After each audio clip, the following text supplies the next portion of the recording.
Soy Cristian Marrero Solano, soy el director de carrera de Enseñanza de las Ciencias Naturales y también de la carrera de Administración Educativa.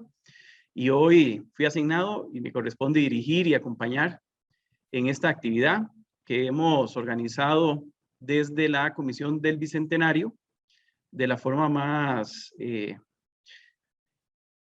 gentil, ¿verdad? Para poder llegar a donde ustedes este día, esta noche, poder compartir un espacio, un rato para la reflexión educativa y principalmente en una fecha tan interesante y tan representativa como hoy, 29 de octubre. De parte de la Universidad de Cartago, Florencio del Castillo, y de la comisión, le doy la bienvenida a estudiantes de las distintas carreras que tenemos hoy por acá, a los profesores universitarios quienes han cedido parte de su tiempo en sus cursos para poder participar, han cedido sus estudiantes y además nos acompañan en esta bonita actividad. A las autoridades universitarias que siempre nos acompañan en todo este tipo de eventos y al público en general, porque hemos hecho abierto esto para que también el resto de personas del país puedan participar. La actividad la vamos a dividir en dos etapas. Una primera etapa que corresponde a un acto cultural y una segunda etapa donde vamos a tener la exposición del máster Juan Carlos Naranjo Segura después de la actividad cultural.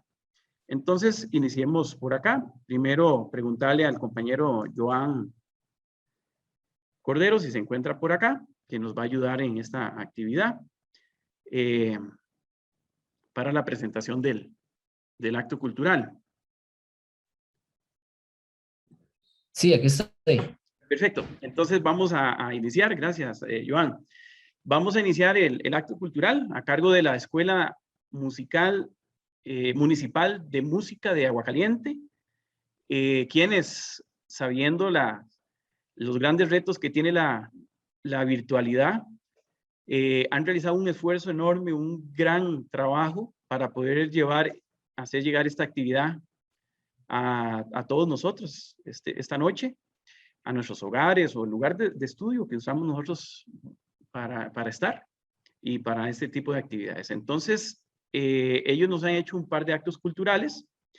El primero se llama El Pavo y le voy a solicitar al compañero Joan que nos proyecte el video.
El segundo acto que tenemos para presentar se denomina Aquel Arroyito, también a cargo de la Escuela Municipal de Agua Caliente. Adelante, Joan.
Gracias, Joan, por proyectar estos videos. Verdaderamente, después de ver estos montajes que hizo la Escuela de Música, uno que le queda clarísimo que la pandemia nos trajo también, aparte de un montón de cosas negativas, nos trajo cosas muy positivas, y es esto que hoy hemos podido ver, cómo se ajustan las escuelas, cómo nos hemos ajustado nosotros en la educación, y cómo nos hemos ajustado todos a un cambio, ¿verdad? De paradigma, incluso de cómo hacer las cosas. Y hay que felicitarlos a estos muchachos. Vean la forma en que nos presentan el video, diferentes enfoques de diferentes lugares. Es decir, se tomaron el tiempo no solo de realizar la canción, sino que también se tomaron el tiempo para editar los videos. Y agradecemos a la compañera Juliana por habernos ayudado con esto, y a las personas que han hecho el video y que nos ha permitido llevar hoy hasta ustedes acá a sus hogares. Bueno, vamos a pasar a una segunda etapa de la actividad. Para eso le damos la bienvenida al máster Juan Carlos Naranjo Segura. Bienvenido, muchas gracias Juan Carlos por haber acudido a nuestro llamado esta noche. Él es profesor de Estudios Sociales y de Educación Cívica del Colegio Nocturno de la Unión, y también es profesor de la Escuela de Formación Docente de la Universidad de Costa Rica.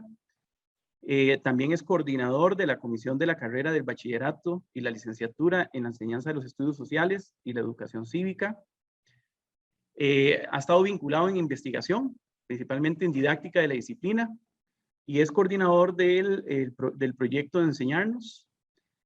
Han realizado publicaciones ligadas a los procesos de enseñanza y la historia, la geografía y la educación en derechos humanos. Pues bueno, con mucho aprecio. En realidad que estoy muy contento de poder tener a Juan Carlos por acá. Ya nos conocemos de hace tiempo.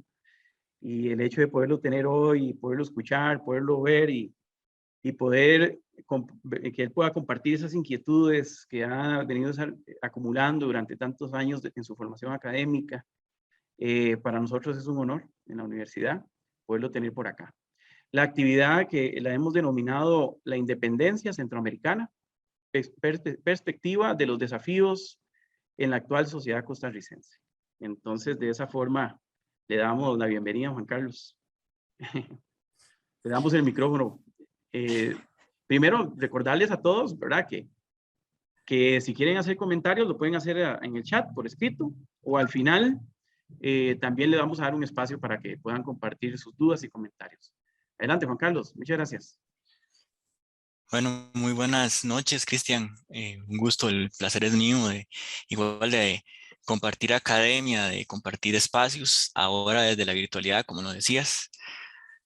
Muchas gracias y muy agradecido también con la universidad, tanto con el personal administrativo, el personal docente y en especial los estudiantes y a la comunidad, al público en general, ¿verdad?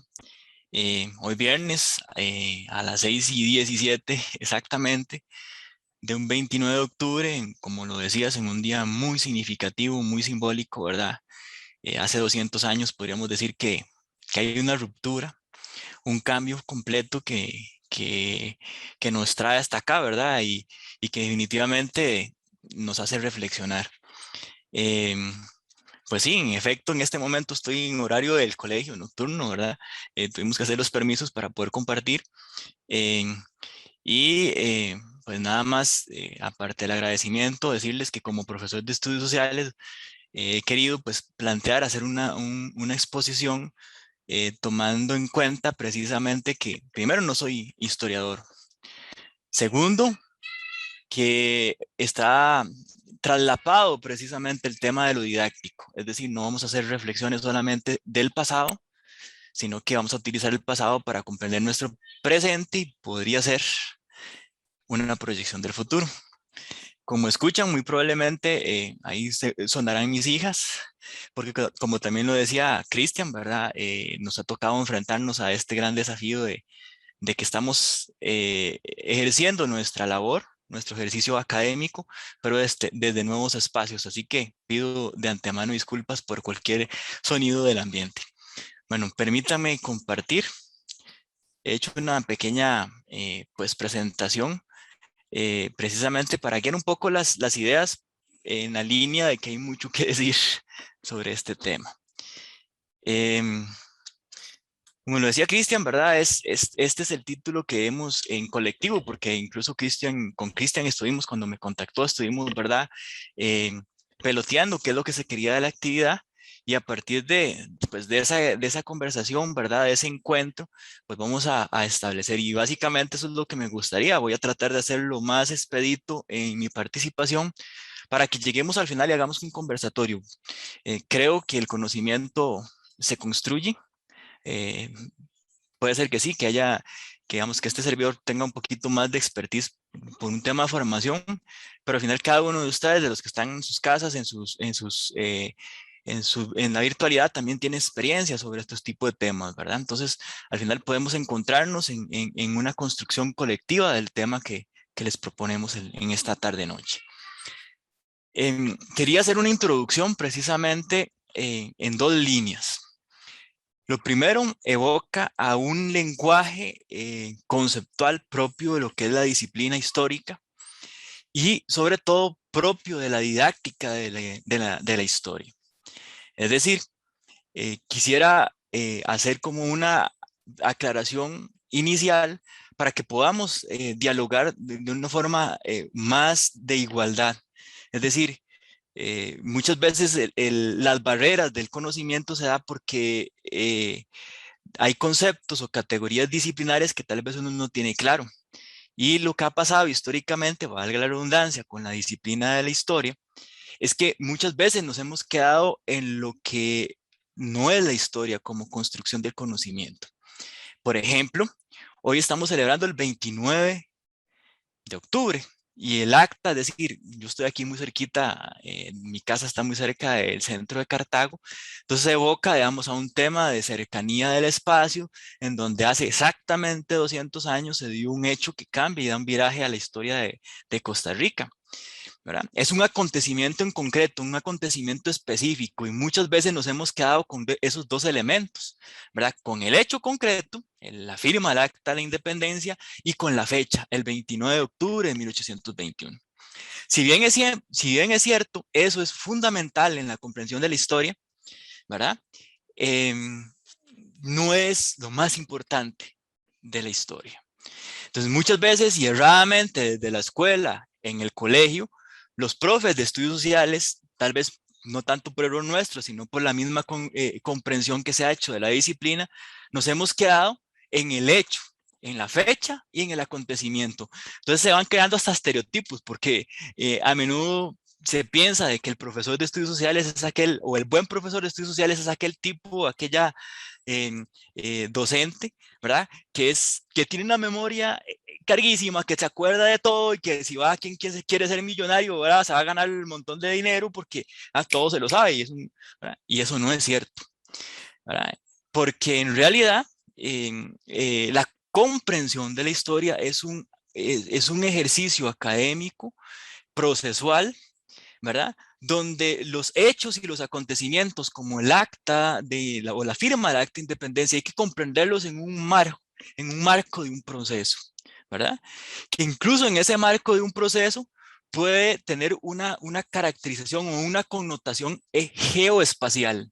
Es decir, si ustedes se fijan, el título que le dimos a nuestro encuentro de esta tarde es la independencia centroamericana. Y no sé si a ustedes les llamaba la atención por qué no pusimos la independencia de Costa Rica, porque al final en esa forma como nos han enseñado las cosas, creemos de que solamente nos independizamos nosotros los costarricenses y no.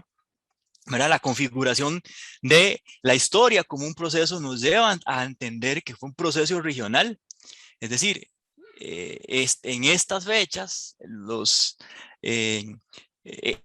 países que configuraron en la época colonial la Capitanía General de Guatemala, es decir, Guatemala, El Salvador, Nicaragua, Honduras y Costa Rica, celebramos los 200 años del Bicentenario. Entonces, a nivel de academia, usted ve que incluso se dan enormes reflexiones sobre el proceso de independencia centroamericano, ¿verdad?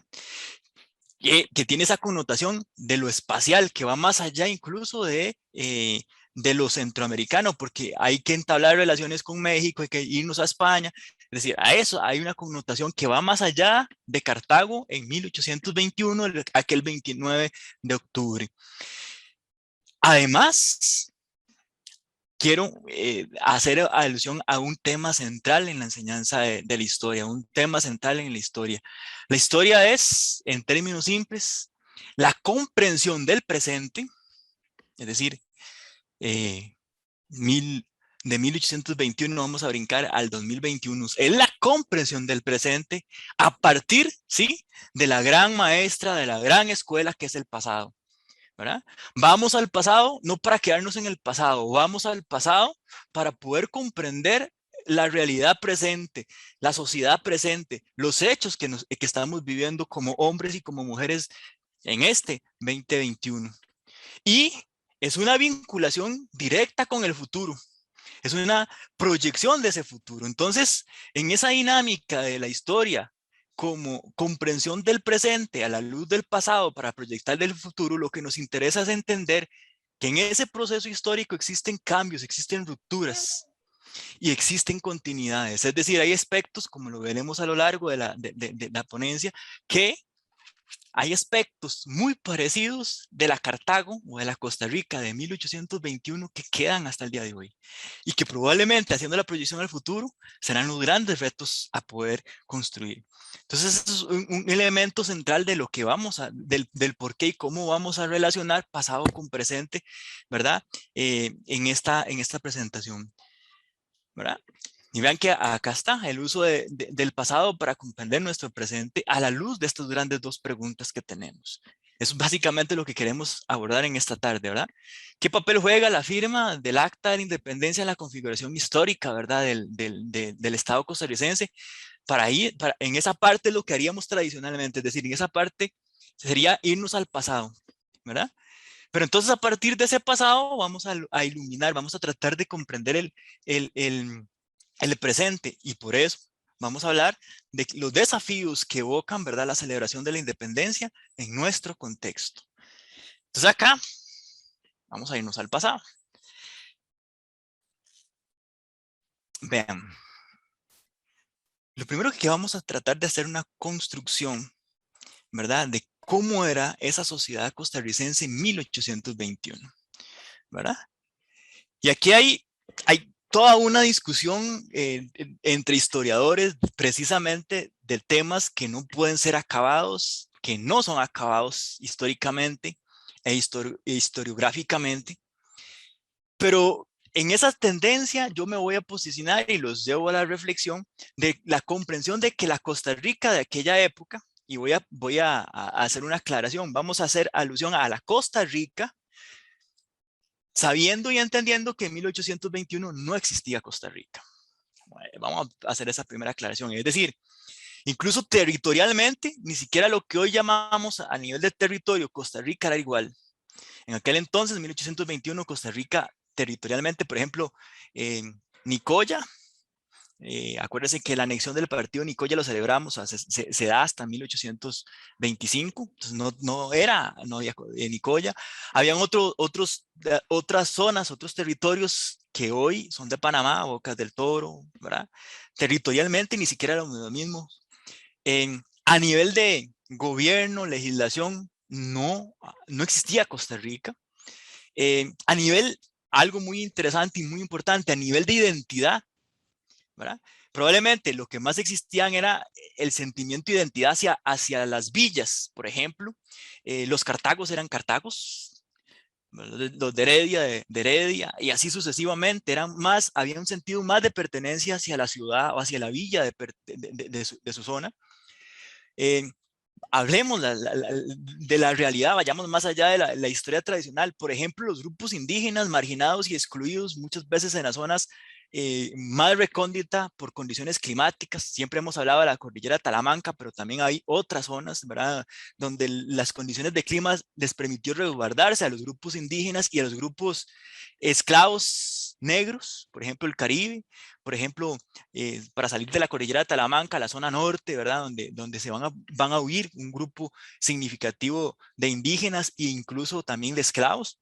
Entonces, había grupos indígenas, grupos de esclavos, mestizos, que en ese entonces y todavía seguimos siendo la gran mayoría, pero eran como los nadies, eran los excluidos de la sociedad. Entonces, no había un ser costarricense, no existía en términos simples Costa Rica. Pero desde el hoy, es decir, desde el presente, tenemos que decir que esa Costa Rica, ¿verdad?, ese germen de lo que hoy llamamos Costa Rica, tenía una connotación de que era frágil, débil, y vean esta categoría, ¿verdad?, que Manuel Mora, un historiador, llama temerosa. ¿Por qué frágil y por qué débil? Porque si nos ubicamos incluso en la ubicación geográfica, espacial, Costa Rica era la zona más lejana de Guatemala, que era el centro político durante la colonia. Era frágil porque muchas veces no teníamos gran riqueza económica. Era débil porque, a diferencia de otras regiones, llámese Guatemala, llámese el mismo México, nosotros no teníamos ni ejército, ¿verdad? Entonces eso hacía de que en ese contexto de transición entre el periodo colonial y la formación de un nuevo Estado, existían muchas incertidumbres, por llamarlo de alguna manera. Era una Costa Rica con un poco de desarrollo económico. Acá tenemos que ir al periodo colonial, tenemos que ir incluso al periodo de conquista, es decir, cómo los españoles fueron posicionándose en América a partir de las zonas estratégicamente ricas. Por ejemplo, en la zona de México, que había oro, ¿verdad? En la zona de Potosí, en lo que hoy conocemos como Perú, donde había yacimientos de plata.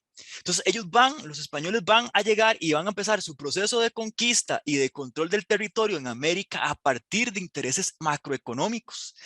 Cuando se acaba, mano, cuando empieza a haber explotación en masa, digamos, de los yacimientos y demás, entonces viene un segundo paso de la conquista y el control del territorio.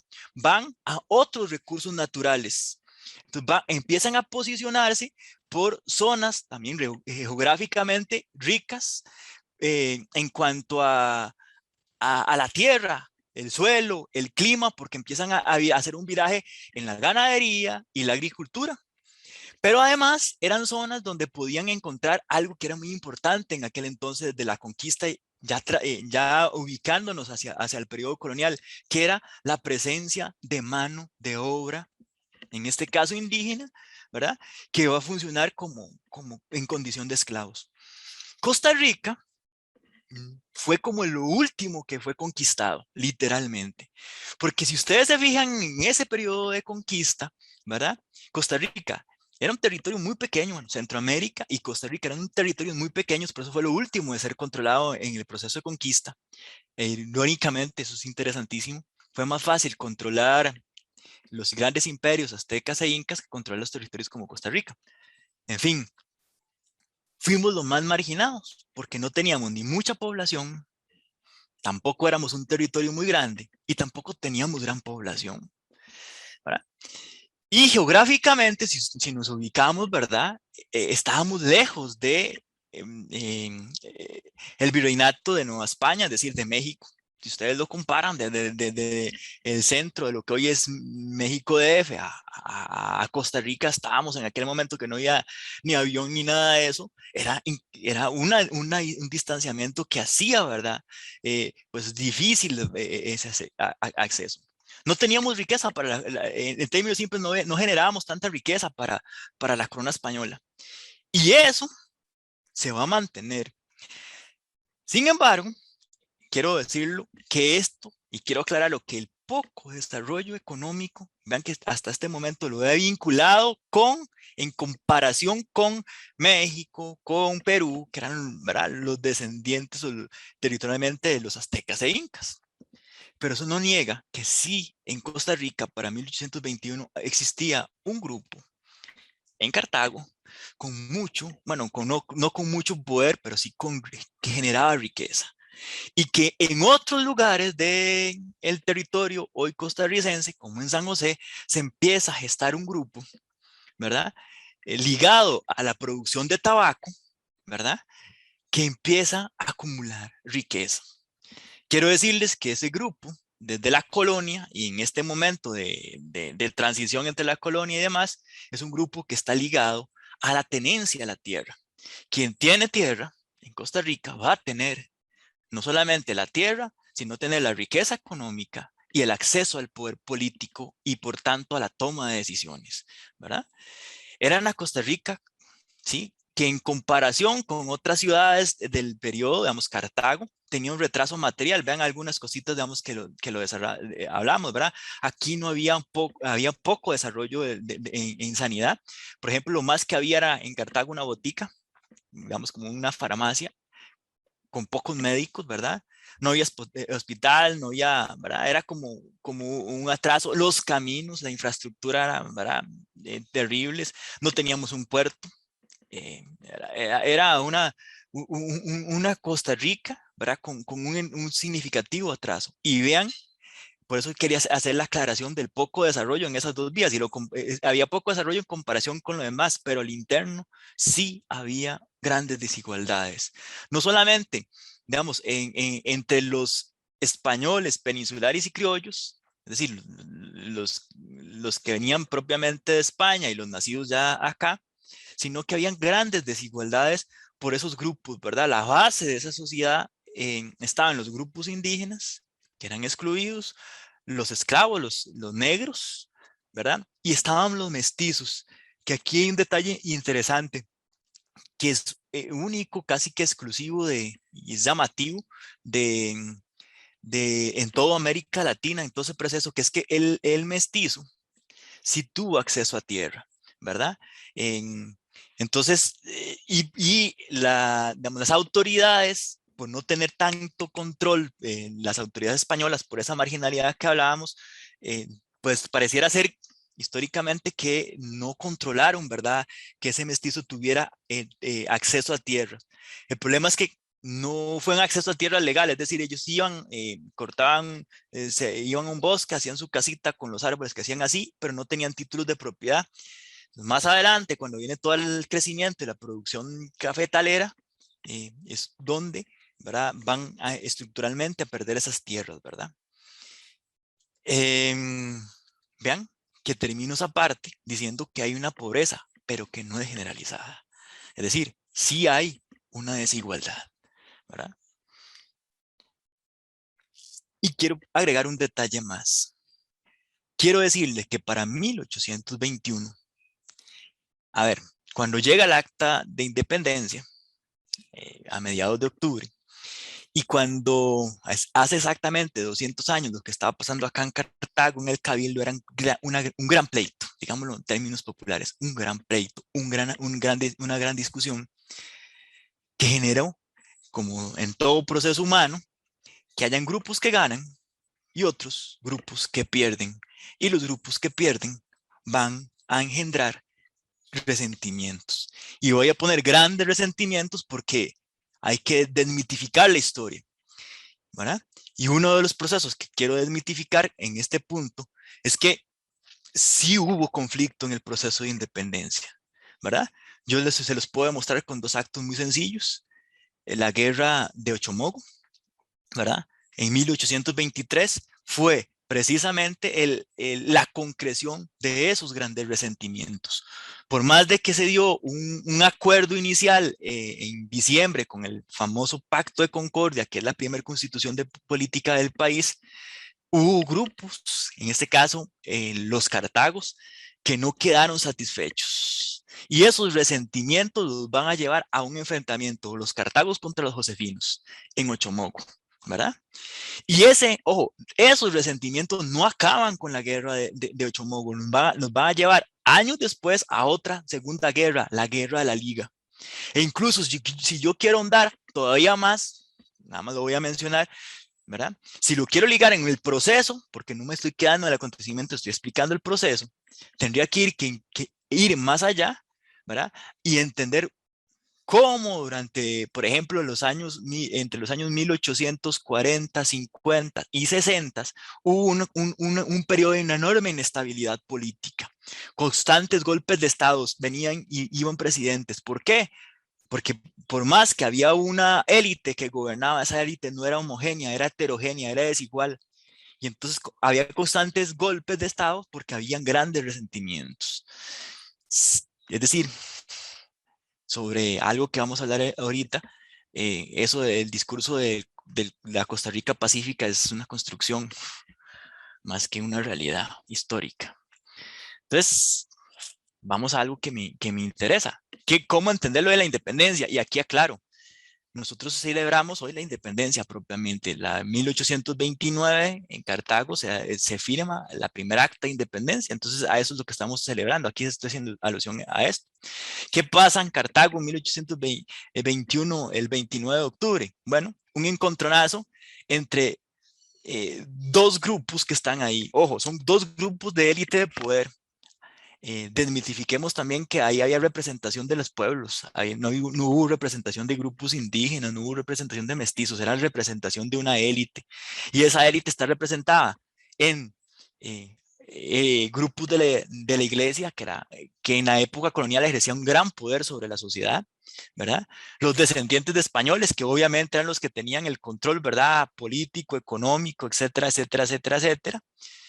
Nuevos actores intelectuales, ¿verdad? Ahí están los comerciantes, la gente de San José ligadas a la producción de tabaco que tenían sus intereses y que eran distintos los intereses de la gente de Cartago, que eran normalmente hacendados, que eran normalmente ganaderos, etcétera, etcétera, etcétera.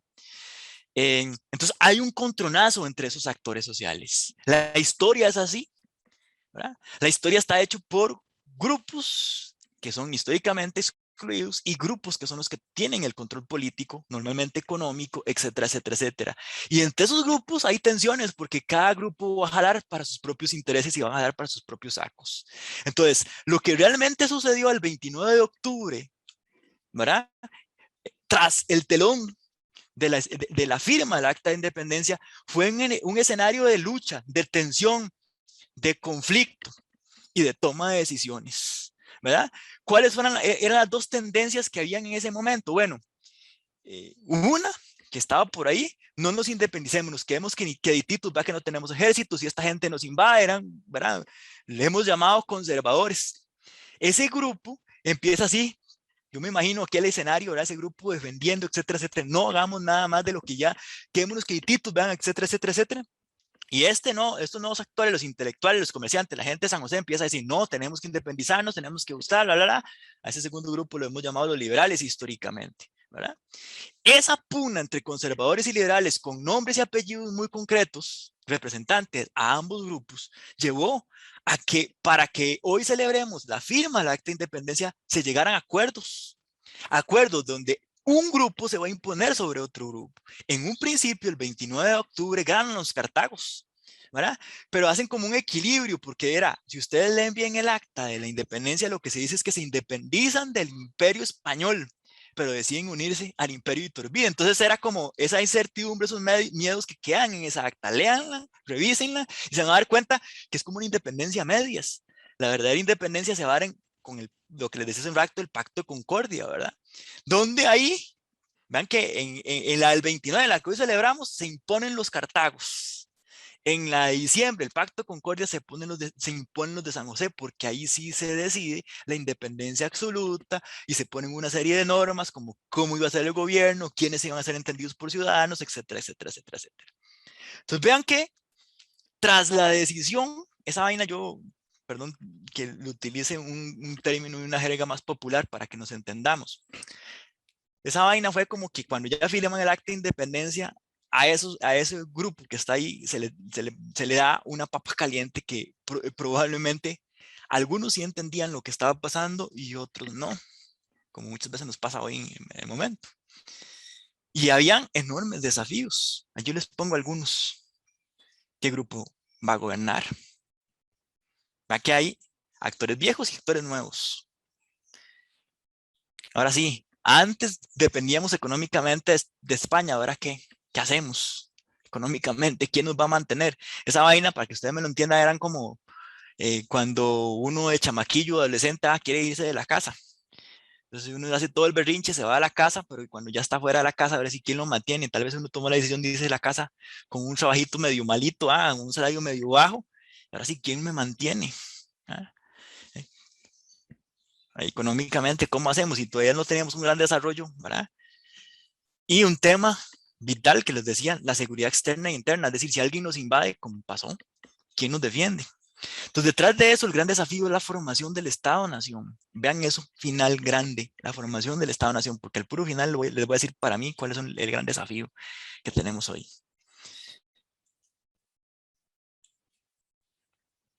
Vean, esto ya lo dije, básicamente, ahí detrás de la firma del Acta del 29 de octubre hay un fraccionamiento político.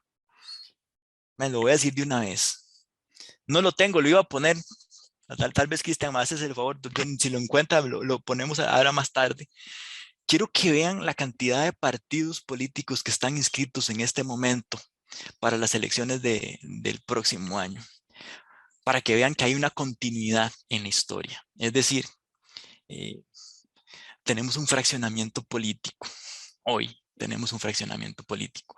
Cuando hablamos de fraccionamiento político, digámoslo en términos más populares para entenderlo desde nuestra historia, ¿verdad? El fraccionamiento político significa que muchas veces los partidos políticos, en términos de hoy, en aquel entonces eran intereses de grupos. Hoy los partidos políticos obedecen a sus intereses y muchas veces no reflejan los intereses de la colectividad, ¿verdad? En aquel entonces es lo mismo. grupos. La gente de San José tenía muy claros sus intereses y la gente de Cartago tenía muy claros sus intereses. El conflicto de localismo versus centralismo lo que significaba es que había una predominancia de los intereses de esas ciudades por encima de los intereses del Estado-Nación que estaba por construirse. Se concreta en esos dos, Cartago y San José. Se concreta más adelante en el proceso de evolución de construcción, se concretan los intereses de cuál es la capital, si Cartago o San José, hasta el punto que San José termina siendo la capital, no solamente porque gana la guerra de Ochomogo, porque ahí se le lleva no solamente la capital, sino se llevan a la Virgen. Hay historias que después más adelante les contamos, mitos de esa guerra, ¿verdad? Pero es precisamente que San José representa el desarrollo económico de lo que sería, o lo que hoy es precisamente el Estado costarricense. Por eso es que al final queda capital. Heredia ni siquiera se sentía parte de la provincia, es decir, ni siquiera se sentía parte de lo que hoy conocemos como Costa Rica.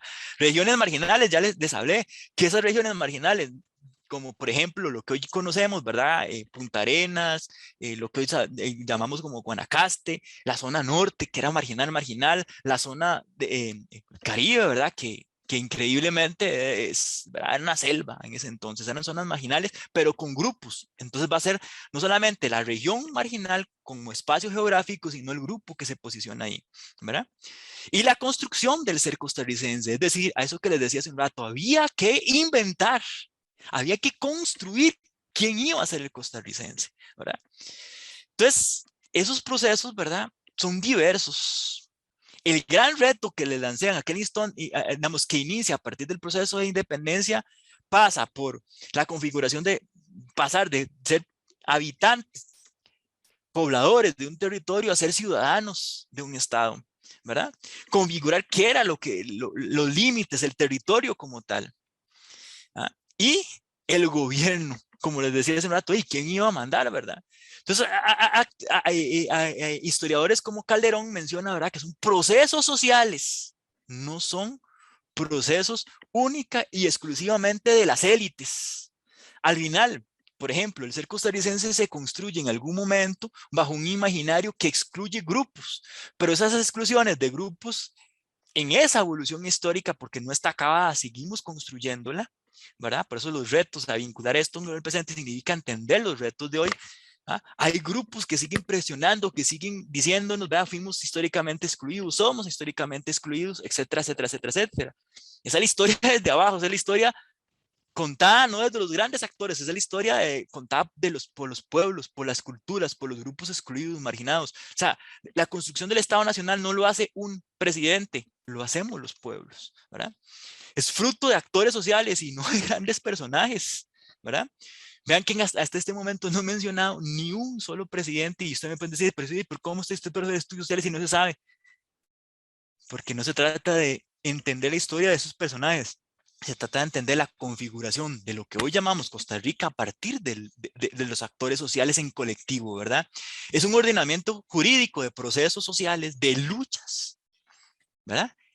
De la necesidad de ir generando esas normas. Y yo podría decirles, para terminar la vinculación del pasado, que hay, diría yo, o que sucedieron tres grandes, digamos, de la formación del Estado-Nación, que era el gran desafío, emergen tres grandes retos, tres grandes desafíos. El primero, del paso de una economía colonial al capitalismo agrario. Y voy a decirlo muy rápido porque ya quiero hablar del presente. Por ejemplo, les decía hace un rato que en Costa Rica, eso es algo interesantísimo, el mestizo tuvo acceso a la tierra. A diferencia del resto de países de América Latina, donde se dan las grandes extensiones de tierra, aquí existía una cosa que se llamó la chacra, que eran pequeñas propiedades donde la familia tenía una actividad económica de sobrevivencia. Eso mucho es del fin del periodo colonial. Pero una vez que empieza el proceso de configuración del Estado y de la vinculación de Costa Rica con el mercado mundial a través del café, se empieza un proceso de estructuración, de privatización de la propiedad, de privatización de la tierra y de quitarle la tierra a ese campesino que no tenía títulos de propiedad, ¿verdad? Aquí hay otro factor importantísimo. Si nosotros pasamos de la chacra, donde la familia era dueña de su tierra y hacía actividades de sobrevivencia, cuando yo paso de esa economía colonial a un capitalismo agrario, es decir, cuando yo paso de la chacra a la producción de café, que es el elemento que va a configurar la formación del Estado Nacional, pues ustedes lo tienen en el símbolo, ¿verdad? Lo llamamos grano de oro, pero vean lo que provocó el grano de oro, ¿verdad? Resulta que se convierte al trabajo, digamos, ese trabajador, esa familia que pierde su tierra, se convierte en un trabajador de otro, que es el hacendado, ¿verdad? Y ese otro, que es el hacendado, ¿verdad? Le va a pagar un jornal, le va a pagar un salario por las horas trabajadas en su hacienda. A eso es lo que llamamos trabajo como mercancía o como mercadería. Empieza a configurarse, ¿verdad? Una situación entre los que tienen la tierra, los dueños de la tierra y los que trabajan en esas tierras. Y hay una vinculación, sí, con el mercado internacional que va a desarrollar, entre comillas, progreso, porque al final de cuentas lo que va a gestar o lo que va a desarrollar o lo que va a producir es una acumulación del capital, del dinero en un grupo que le vamos a llamar la oligarquía cafetalera, que ese grupo tiene el poder económico, pero también va a tener el poder político. Bueno, a nivel de formación de la clase dominante, ya la dije, va a ser la oligarquía cafetalera que logra desarrollar todos esos aspectos. Y por último, el cambio mental, ¿verdad? Surge la voluntad social y el sentido de pertenencia. Es decir, cuando hacemos alusión al cambio mental, tiene que ver la respuesta aquella de lo que hemos dicho de la construcción de la identidad, ¿verdad? Y surgen imaginarios del ser costarricense. Hay un historiador, David Díaz, que lo trabaja de forma extraordinaria. Y les puedo decir aquí 3 imaginarios. Definamos y entendamos por imaginarios construcciones sociales, que muchas veces están alejadas de la realidad. 3 construcciones o 3 imaginarios del ser costarricense. El costarricense como pacífico, ¿verdad? Que está tan metido en el ADN y es una construcción que el costarricense somos, ¿verdad? Que resolvemos a través del diálogo y demás nuestros conflictos. ¿De dónde surge ese imaginario del costarricense o la paz? Surge de que en ese proceso, en esos años, pongámosle 1821, 1800, todavía 1858, que es cuando termina la campaña nacional, ¿verdad? Si volvíamos a ver lo que estaba pasando, digamos, en países como Nicaragua, El Salvador, ¿verdad? El mismo Guatemala, habían, digamos, los conflictos entre conservadores y liberales los llevó a guerras civiles. Nosotros tuvimos guerras, pero las anulamos para decir que nosotros somos pacíficos. O sea, es una construcción, el imaginario de la paz. El imaginario del respeto a la ley, ¿verdad? Ciudadanos como amantes de la paz y ciudadanos como amantes del respeto a la ley. Y hay un tema interesantísimo que es lo blanco. El costarricense, se crea el imaginario que el costarricense es lo blanco. Y eso trajo como consecuencia que lo blanco en ese entonces era entender que el costarricense venía exclusivamente de sangre española, que el origen étnico y racial de nuestro ADN es ser puros españoles, a diferencia del resto de Centroamérica, en especial con Nicaragua, ¿verdad? Que, digamos, que se veía negro, se veía indígena, se veía mestizo. Nosotros éramos los blancos, ¿verdad? Porque la construcción de la identidad se hace en relación con el otro. Y eso trajo como consecuencia a lo interno la negación de los aportes de indígenas, de los afrodescendientes y de otros grupos migrantes que llegaron desde los primeros años. Por ejemplo, los chinos, ¿verdad? Que estuvieron ahí muy presentes siempre, ¿verdad? En esta situación. Entonces, hay imaginarios, hay construcciones que están como continuidad hasta el presente, ¿verdad? Y quería mencionar que en ese proceso de cambio de mentalidad, que en ese proceso de construcción, los que somos educadores tenemos que tener en cuenta y saber que somos parte muchas veces de un poder hegemónico que nos utiliza precisamente para generar esas construcciones. Entonces la educación, sí, va a ser un agente de transformación social, de llevar y difundir esas ideas, ¿verdad? Y ojo, voy a brincarme el presente y lo voy a hacer así, haciendo esa relación. Si ustedes se fijan, aquí Del paso de la economía colonial al capitalismo agrario, me refiero a lo económico.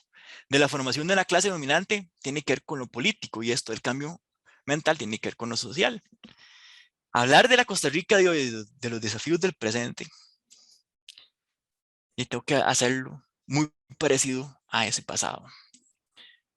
Vean, esos son temas trillados para nosotros, pero muy pocas veces entendidos.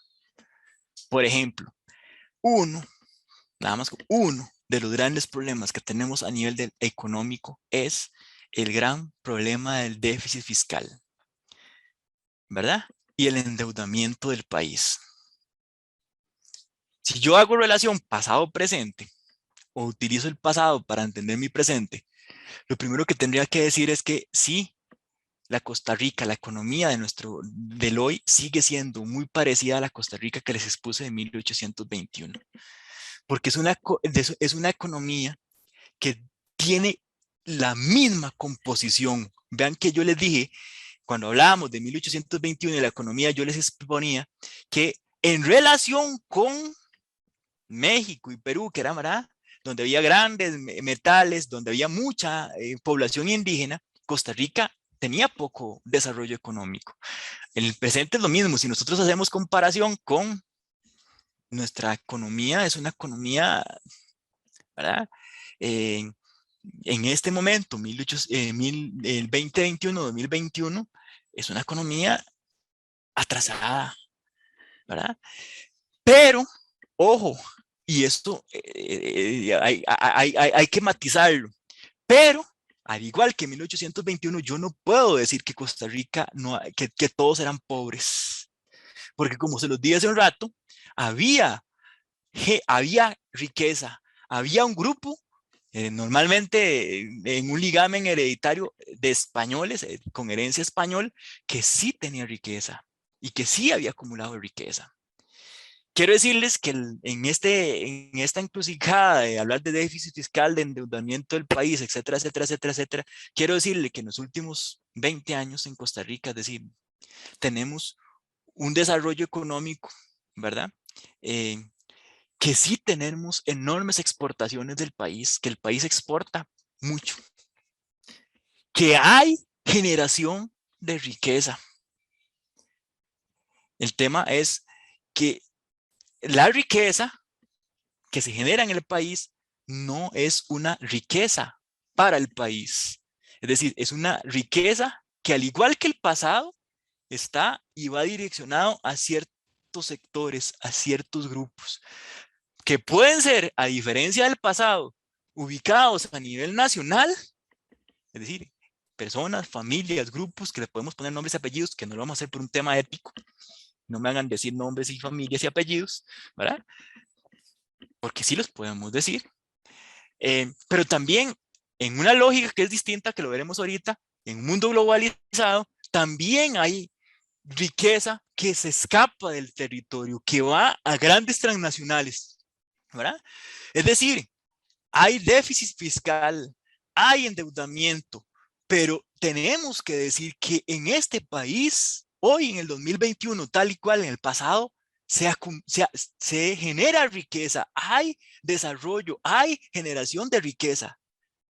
Lo que pasa es, y contradictoriamente, es que uno de los componentes claves e históricos y altamente alarmantes, ¿verdad? En años, en comparación con nuestra historia y con ese pasado que estamos haciendo alusión, las tasas de desempleo y subempleo son altísimas. Estamos llegando a los mayores índices de desempleo, y no me atrevía a poner cifras o datos, porque en este momento, por el tema de la pandemia, esto está fluctuando, no se sabe, no podemos caracterizarlo, pero sí quería hacer la distinción entre desempleo y subempleo, ¿verdad?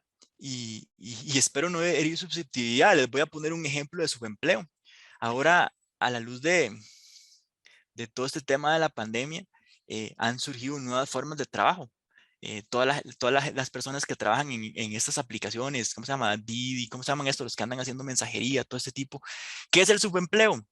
El subempleo es una condición donde no hay una condición de un salario fijo, no hay seguridad social, no hay vacaciones, no hay día, ¿me explico? Entonces el subempleo es en la economía, los economistas hablan del subempleo como una de las indicaciones o uno de los indicadores de que una economía está en crisis, porque cuando el subempleo está alto, va generando condiciones contradictorias, digamos, para el mismo desarrollo económico del Estado. Tengo que decirles que la pandemia, ya la economía del país estaba mal, y la pandemia lo que hizo fue dos cosas, a mi juicio. Uno, evidenciar esa problemática, porque ya la teníamos. Y dos, acelerar ciertos procesos que ya estaban dados, ¿verdad? Y la falta de claridad de esa ruta de activación que muchos sectores han hablado, yo lo que quiero, al final lo que quiero de rescatar es que pareciera ser que vamos nadando ahí estamos como, sabemos que el barco se nos está hundido, y estamos como tirando nada más como para ver quién se salva. Pareciera ser que eso es lo que está pasando. Hay un tema que quiero sacar, que es el tema de la desigualdad, que es otro elemento igual que 1821. Es decir, el Bicentenario nos agarra igual en cuanto a la desigualdad, con una salvedad, ¿verdad? Que la desigualdad se está profundizando porque si ustedes toman los datos, ahí sí, de los ingresos por renta, es decir, en, digamos, de lo que la renta es lo que los ingresos por lo que más se gana. Y ahí es donde se concreta, para vincular lo económico con la desigualdad, que si hay grupos cada vez más pequeños donde la acumulación y la concentración de la riqueza es cada vez más aguda, ¿verdad?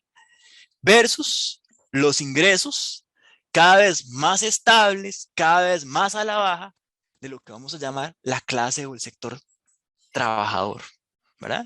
Es decir, tenemos años, no meses, años de que no hay un aumento significativo, ¿verdad? De los salarios. Si ustedes se fijan en algo muy cotidiano, la expresión es que sentimos que no nos alcanza el dinero, porque, digamos, la situación de la economía, vean pues lo que está pasando con el tema del dólar, ¿verdad? Que es una expresión de algo que está pasando en la economía, hace de que todo suba, o los precios de los combustibles hace de que todo suba. Entonces, sube todo, el costo de la vida, lo que llamamos, pero los salarios están acá. Pero también suben los niveles de ingreso de un grupo y de un sector. Quiero decirles un dato triste de reflexión para el 2020 en esta celebración de nuestra independencia. Estamos celebrando la independencia con una de las vergüenzas históricas, ¿verdad? Costa Rica, por sus procesos de historia, de esto, construcción, que si seguíamos podemos hacer reflexiones interesantes. Nos diferenciamos, no somos mejores, pero nos diferenciamos de nuestros hermanos centroamericanos, porque en algún momento de nuestra historia se apostó por un modelo de Estado social de derecho que generó mejores oportunidades, por ejemplo, apostando por la educación, por la salud, por la seguridad social. Y hoy, ¿verdad? Hoy ese modelo de Estado prácticamente está desestructurado. No solamente está desestructurado, sino que tal cual para 1821 hay un grupo contado con los dedos que acumula riqueza a costilla de el trabajo de las grandes mayorías, y hacen que históricamente Costa Rica pase en los últimos 15 años al ser, está ahí, entre el primero o el segundo país más desigual de América Latina. Hay veces competimos contra Argentina, contra Chile, pero no pasamos, algún momento en los últimos 20 años, 15 años, estamos como el país, o entre el top 1 o 2 de los países con donde ha crecido la mayor desigualdad en la región. Y les quiero decir que el problema de una sociedad no es la pobreza. El origen, el germen, y está estudiado por los grandes sociólogos a escala mundial, teóricos del tema de conflictos sociales. El mayor problema, digamos, por ejemplo, de la violencia, del aumento de la violencia, del aumento del narcotráfico, de todo ese tipo de situaciones, no es la pobreza. El origen del narcotráfico, la violencia, y todo ese tipo de situaciones que no nos gustan, no se da en la pobreza, se da en el aumento de la desigualdad. Entonces, cuando aquí ponemos el tema de la desigualdad, vayan ustedes entendiendo todos esos fenómenos cotidianos que salen en las noticias, aunque muchas veces las noticias nos manipulan, ¿verdad? Pero que están ahí y que es la expresión concreta de esto que estamos hablando acá. Hoy, al igual que el pasado, hay sectores históricamente excluidos, indígenas, ¿verdad? Afrodescendientes, mujeres, migrantes, ¿verdad? Que si ustedes lo analizan en el tema de la pandemia, ¿verdad? Esos son los grupos que más han sufrido las consecuencias y el impacto de la pandemia. Hay una polarización de la sociedad, diversidad de intereses. Ahí está lo de la cantidad de partidos políticos que es histórico. ¿Verdad? Hay nuevos actores a nivel de cambio mental como la globalización, ¿verdad? A ver, y esto me lleva para ir finalizando al tema de la necesidad de crear grandes acuerdos. Yo creo, ¿verdad?, que el bicentenario nos lleva precisamente a plantear este tipo de discusiones, no ser tibios. Y los que me conocen, bueno, Cristian ¿verdad?, saben que yo no soy tibio. Hay que posicionarnos como país, ¿verdad? Y yo quisiera ver en esta discusión de estas elecciones acuerdos. En los últimos años se nos ha, a ver, lo vamos a decir así, se nos ha buscado dividir por muchas formas. Y les voy a poner una nada más, ¿verdad? Empleados públicos versus empleados privados. ¿Verdad? Y ustedes siguen sumando, ¿verdad? La rural con lo urbano. ¿Verdad?, lo agrícola con lo industrial. Si queremos salvar este bote, si es que tiene salvación, necesitamos hacer grandes acuerdos, y esos acuerdos tienen que discutir, tenemos que pelearnos para primero discernir, discutir, para poder llegar a esas configuraciones de acuerdos, ¿verdad? Yo tengo 2 hijas, 6 y 4 años, igual que Cristian. Y si algo me mueve en la reflexión, precisamente es esto último. ¿Cuál es la Costa Rica que quiero heredar o que estamos heredando? Dentro de mis espacios, dentro de mis trincheras, ¿verdad? Uno trata de construir algo. Lo que pasa es que no lo hacemos desde lo individual, lo hacemos desde lo colectivo. Y termino. Hay continuidades, ya ustedes lo vieron. Los grupos excluidos, la necesidad de generar acuerdos. Es decir, pareciera que en 200 años hay cosas que no han cambiado. Hay cosas que siguen siendo iguales, ¿verdad? Sí creo que hay lecciones aprendidas. Por ejemplo, el tema de la globalización. Se nos están imponiendo modelos, se nos están imponiendo ideas, se nos están imponiendo formas de resolver las cosas. Y en medio de las contradicciones, en medio, ¿verdad? No podemos hacer juicios sobre la historia. Eso es algo que tenemos que tener claro. No podemos hacer juicios sobre la historia. Pero si uno utiliza esa historia, uno se da cuenta de que al final sí hubo procesos a través de los cuales se logró construir, se logró, ¿verdad? Desde lo que yo le llamo, al estilo de lo tico, a lo tico, con sus cosas positivas y con sus cosas negativas, ¿verdad? Y quiero terminar con una idea, porque soy profesor, soy educador. Si hay un cambio radical que me preocupa en toda esa concreción de lo que les decía anteriormente con esto, la desigualdad se materializó en la forma como se ha resuelto a nivel educativo la pandemia, ¿verdad? Ustedes vieron, revisen el último informe del estado de la educación. Incluso el título que se le da al último informe del estado de la educación es muy significativo, porque la desigualdad se concreta en estudiantes que no se les interrumpió y que siguieron los procesos porque tenían acceso a internet, a los recursos tecnológicos, etcétera, etcétera, etcétera, versus la gran mayoría que no tenían esas condiciones. Es decir, que tras la pandemia, la forma como se ha abordado el tema de la educación, pareciera ser que la educación va a ser, a diferencia del periodo de construcción del Estado, como un agente que generó movilidad social y movilidad y transformación. Hoy pareciera ser que la educación está haciendo el cambio para la promoción de la desigualdad y de la exclusión, ¿verdad? Porque definitivamente quienes no se ven perjudicados van a seguir, ¿verdad? Quienes por esas condiciones materiales no pudieron o no lograron desarrollarse, el contexto y el escenario es otro. Entonces, al final, si ustedes se regresan, el reto inicial que se dio tras la firma del Acta de Independencia fue la conformación del Estado costarricense. Y si yo quiero terminar así, vinculación pasado, presente, futuro, creo que futuro, sin duda, el reto tras todos estos procesos en los últimos años es una reorganización del Estado costarricense, de un Estado, ¿verdad?, en el cual, del cual o al cual quisiera mis hijas tengan buenas y mejores opciones. Mis hijas, sus hijas, las hijas de Cristian y las hijas y los hijos de todos los que hoy formamos esto, que hoy sí llamamos Costa Rica. Les agradezco el espacio, la oportunidad y quedo atento a sus comentarios y sus reflexiones. Muchas gracias, Juan Carlos. Vamos a ver, voy a leerte comentarios que nos han hecho por acá. Bueno, ahí me pediste el número de los 28 partidos inscritos, ¿verdad? Para las próximas elecciones, ahí está, ahí se los puse también a los presentes. Sonia Solano, que es vicerrectora de la universidad, dice excelente reflexión sobre el contexto actual. Randy Bonilla dice, en la parte que vos hacías el comentario del barco que se hunde, dice puro Titanic, ¿verdad? Descripción cinematográfica, cinematográfica. Así nos lo puso el comentario.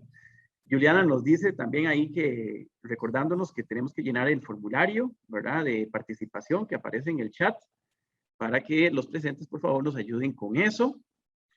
Me encanta, y ya vamos a darle la palabra, vamos a ver, creo que tenemos a una persona por acá, vamos a ver quién es. Pero me encantó montones, Juan Carlos, en realidad la exposición tuya, me sentí que estábamos tomando café acá. y en realidad que la forma en que lo abordas, y es una cosa que nosotros también desde la Universidad de Cartago, Florencio Castillo, estamos trabajando fuerte, que es el tema de abordar la perspectiva, o abordar la realidad desde una complejidad, no desde lo individual, ¿verdad? Porque si uno se centra en lo individual, pues comete el error de crear ficciones, ¿verdad? Y cuando uno lo aborda desde la complejidad, tiene una comprensión mucho mayor del mundo, de la realidad que nos interpela. Entonces esa forma me encantó montones porque creo que sirve incluso de ejemplo para todos los presentes, ¿verdad? De la forma en que se puede trabajar la complejidad como pensamiento complejo, ¿no? La historia, como la proyectas vos, excelente, me encantó mucho cómo mueve la historia, cómo mueve los cambios del presente, ¿verdad? Cómo nos permite a nosotros abordar el presente para transformarlo y desde dónde, desde donde todos podamos, ¿verdad? Como vos dijiste, usaste la palabra desde la trinchera. Pues bueno, aquí tenemos la trinchera del derecho, tenemos la trinchera de la administración, tenemos la trinchera de la educación, tenemos diferentes carreras desde las cuales nosotros podemos aportar a estos grandes cambios y grandes retos y desafíos que tenemos como sociedad. Pues bueno, voy a darle la palabra a Humberto Sanabria, te lo presento, tal vez ya lo conoces. De Humberto tengo buenos y gratos recuerdos del pasado, que después en otra escena de café más privado podemos recordar, ¿verdad, Humberto? Juan Carlos, cuidado con lo que va a contar de esa parte de la historia, eso no, creo que no es. Bueno, Humberto, no sé si sabes, pero Humberto es el vicerrector de investigación de acá de la universidad y compañero de la comisión del Bicentenario, ¿verdad? Entonces, bueno, Humberto, te doy la palabra. Adelante. Gracias. No, bueno, primero que nada, agradecerle a mi equipo, a la comisión y por supuesto a Juan Carlos.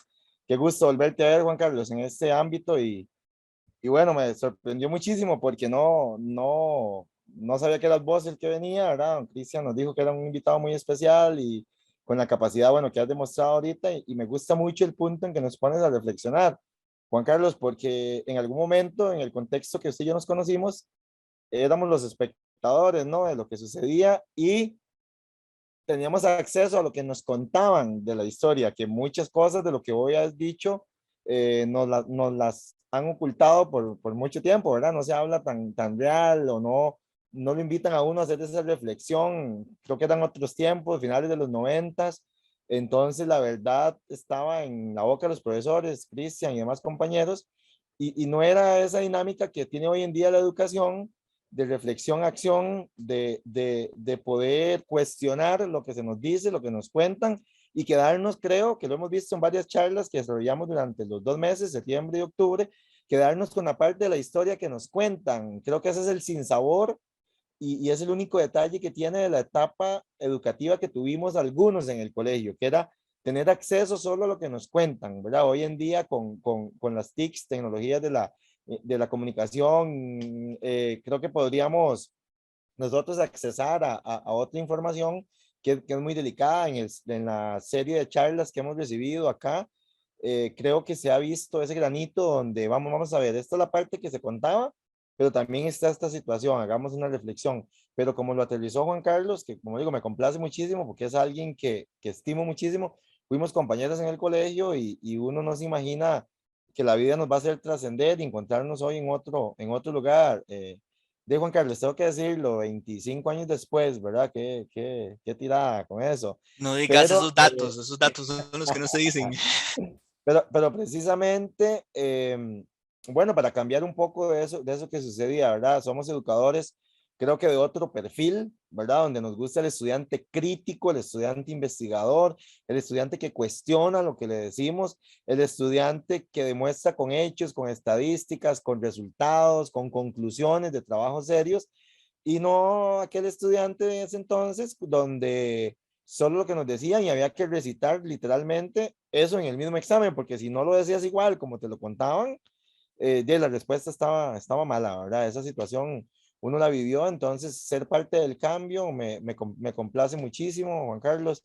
Sigo trabajando para el Ministerio de Educación y bueno, creo que el trabajo que tenemos que hacer es bastante, entonces agradecerte mucho. Estoy muy emocionado, no te puedo decir que no te puedo dar un abrazo porque bueno, no sé si estando presente cumpliría el protocolo, porque el cariño, vos sabes que te tengo es muchísimo, compartimos mucho en el aula y solo voy a decir un datito pequeñito. Y en el pool frente al parque, ahí compartimos muchísimas veces, ¿verdad? Jugando un ratito y lo que también me lleva a una reflexión de que se puede ser un buen estudiante y divertirse también, ¿verdad? Que es lo que yo inculco en mis estudiantes muchísimo, o sea, no es irnos a los extremos, creo que nosotros éramos una generación muy envidiable, ¿verdad? Iván Díaz, el Iván, el compañero tuyo del pueblo, Ronnie, mi persona, Mario Alberto, que hoy le firmé un título porque lo extravió, y otras cosas, nos dice que sí se puede combinar la ciencia, la tecnología, el arte, el deporte, y que eso nos hace mejores personas. Y me quedo con tu reflexión de que somos nosotros los que vamos a construir la Costa Rica que queremos y la Costa Rica más importante todavía que queremos para nuestros hijos y para nuestros nietos y las otras generaciones que vienen. O sea, está en manos de nosotros qué es lo que queremos como país para las personas que siguen después de que nosotros no estemos. Juan Carlos, un abrazo a la distancia, mi admiración por siempre y agradecerte muchísimo que hayas compartido con nosotros. Juanca, gusto saludarte. Bueno, aprovechando, Cristian, el saludo ahí, nada más un detalle de esa biografía, ¿verdad? Y haciendo alusión, porque la historia nosotros estamos inmersos en esa historia. Y decirles que el que hoy esté aquí, que haya gozado, no es un tema a ver, no es un tema económico, es un tema de que la educación transforma la sociedad y transforma las vidas. Nosotros, Humberto y yo para que sepan, porque Cristian me dice, mándeme, ¿verdad?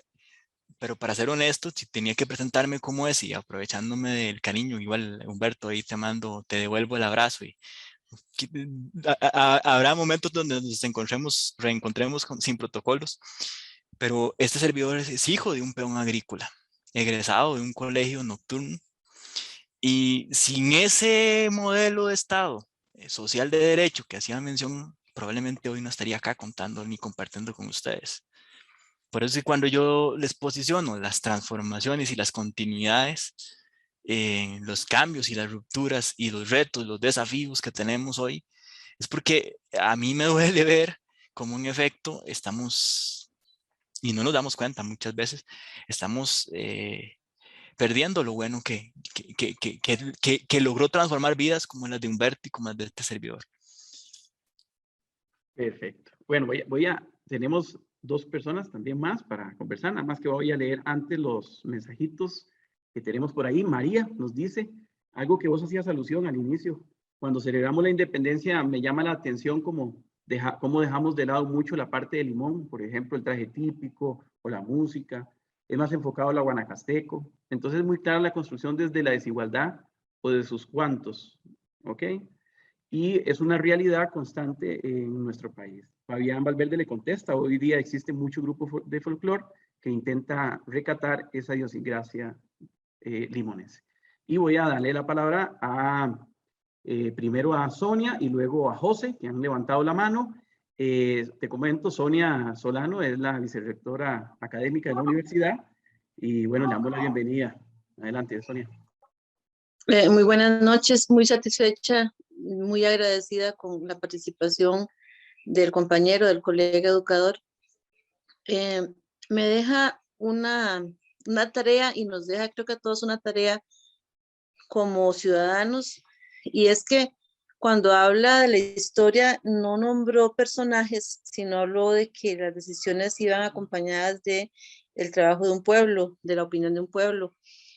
Y entonces la tarea es que estamos haciendo nosotros, los costarricenses, porque culpamos a los gobiernos, a los diputados de la toma de decisiones del rumbo de nuestro país, que sí, efectivamente tiene una buena cuota de responsabilidad, pero también somos nosotros los que elegimos a nuestros gobernantes y los que apoyamos en las decisiones que se toman de alguna manera. En ese sentido, pues asumimos una responsabilidad como ciudadanos y el pensar en cuál es el legado que le vamos a dejar a nuestros hijos, a nuestros nietos y a los ciudadanos de dentro de 200 años, ¿verdad? ¿Qué es lo que van a tener los ciudadanos dentro de 200 años para decir que los que estábamos hoy aquí hicimos algo bueno para ellos? Eso sería. Muchas gracias. Gracias, Sonia. Vamos a darle el espacio a José Solano, quien también es educador, por cierto. Bueno, por acá lo tenemos a José, adelante.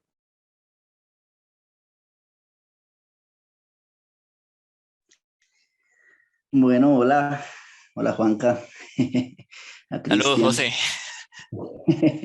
otro viejo conocido, dice Juanca. Bueno, muy buenas las reflexiones que hiciste, Juanca, sobre todo el proceso de lo que ha significado la independencia. Coincido con todo lo planteado, tanto en el plano histórico, pero sobre todo, y es yo creo que lo importante de rescatar es sobre el tema de las continuidades de la historia. Y cuando hablabas de la continuidad y las rupturas, yo pensaba, lo curioso en todo esto es que las mismas rupturas son una continuidad en la historia costarricense, es decir, tenemos una continuidad en las rupturas, ¿verdad? Es decir, en todos estos procesos que nos mencionaste, que se dieron de todas las contradicciones que trajo todo el proceso histórico, que nos llevaron a 2 guerras civiles en su momento, a unas, utilizando una alegoría, a algún tipo de paz armada dentro de estos primeros años de la conformación del Estado costarricense, y que se siguieron manifestando sobre todo después como bien lo planteaste, después de la década de 1840, ¿verdad? Incluso ya cuando se creía sobre cierta estabilidad con la conformación de la República, pero que se nos viene el problema con el filibusterismo norteamericano, y que ahí tenemos, digamos, y que es lo que siempre se nos dijo en historia, ¿verdad? Finalmente esa guerra de la independencia que nunca se logró tener y que finalmente logra unificar a través de un sentimiento, a través de una conformación finalmente sobre lo nacional, ¿verdad? Que durante los primeros años fue sumamente difícil por esos localismos de los que hablaste. Pero pienso sobre todo en las rupturas que se van a dar, sobre todo a lo largo del siglo XX, ¿verdad? Que son continuidad de esos procesos que se venían dando del siglo XIX, como lo fue la Guerra Civil del 1948, por ejemplo, y las tensiones y las contradicciones dentro de lo que se llamó una socialdemocracia, ¿verdad? Que terminó en procesos sumamente represivos y sumamente excluyentes de un sector de la población, principalmente el perdedor durante esa guerra. Y que lo que se fue gestando posterior, especialmente después de los años 80, que van a ser las profundizaciones de esas desigualdades que ya veníamos acumulando, ¿verdad? Desde el siglo XIX. Siempre recuerdo y siempre menciono aquel famoso librito que tuvimos que leer en la universidad de Lowell Gudmundsson, Costa Rica antes del café, y de cómo narraban, de cómo el presidente Juanito Mora estaba en las peleas de gallos con los campesinos, y que lo único, aquel famoso viajero alemán que narraba esos hechos, decía que lo único que diferenciaba al campesino humilde del señor presidente de la República en aquel entonces era el traje italiano y los zapatos italianos que tenía el presidente. Y recordaba también en la clase de historia contemporánea que tuvimos alguna vez, donde se nos contaba cómo Tilio Ulate, ¿verdad? Andaba en bicicleta con algunos tragos de más y siendo presidente de la República y se iba para su casa, pero salió de la cantina y se iba para la casa, ¿verdad? Y veamos cómo contrasta hoy con el arsenal cuasi militar con el que los presidentes de hoy en día tienen que andarse refugiando para no mezclarse precisamente con la población. A tal punto han crecido las desigualdades, a tal punto han crecido estos problemas de intereses, de poder e intereses económicos, y que ahora yo creo que se ven, como vos también planteaste, se ven tan marcados en lo que va a ser este proceso electoral, donde todo el mundo está tirando para todo lado y donde nadie va a quedar ganador. Bueno, evidentemente va a haber un ganador, pero la lógica de las últimas elecciones es que todo esto va a ser nos vamos a ir a segunda ronda nuevamente, ¿verdad? Y esto va a ser una loquera, esa asamblea legislativa, ¿verdad? Porque al final hay una Costa Rica que sigue herida después de tantas décadas, que a veces resurgen fantasmas, ¿verdad? De épocas de Guerra Fría, fantasmas donde se pelean religiones, y vamos a ver con qué fantasmas nos reviven en este proceso electoral que viene.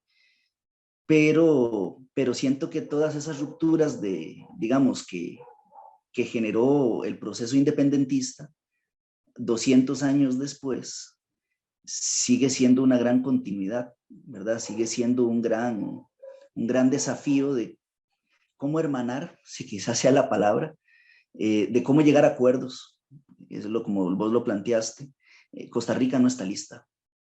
Y ahora con el problema de la educación, que también mencionaste y que hiciste toda esta relación con el planteamiento de la exposición, lo que nos queda la incertidumbre es que mucho menos va a ser posible esos acuerdos, ¿verdad?